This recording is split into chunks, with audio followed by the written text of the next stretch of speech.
Penduduk G telah menderita 2 tahun dalam konflik kenderaan, tapi lepas tu ada cerita lain pula muncul.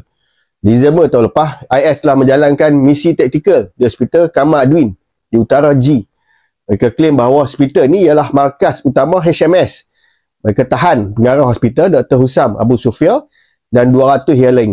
Di antara mereka ialah Muhammad Abu Ful. Dia dibebaskan pada Isnin lepas. Sebelum ditahan, dia dalam keadaan sihat walafiat, dan selepas dibebaskan Isnin lepas, dia buta kedua-dua belah mata. Pada ketika itu, Mahmud sedang mendapatkan rawatan di hospital. Kaki sebelah kirinya telah diamput sejak operasi ketenteraan IS pada tahun 2015. Mahmud menceritakan dia telah disiasat dalam penjara. Ada sekali tu, dia dihentak di kepala dan terus jatuh pingsan. 2 jam lepas tu, dia bangun dan terus hilang penglihatan. Bila minta rawatan tak dilayan, hanya diberi ubat titih mata dan salak murah. Sekarang Mahmud hidup dalam kemah di selatan G. Kaki hilang pada tahun 2015. Mata pula hilang baru-baru ni. Buat mana-mana, IS telah membebaskan 2,000 tahanan selepas perjanjian damai, tapi masih ada sekitar 9,000 yang ditahan. Tokoh penting seperti Marwan Barghouti ataupun Dr. Hussam Abu Sufia masih ditahan.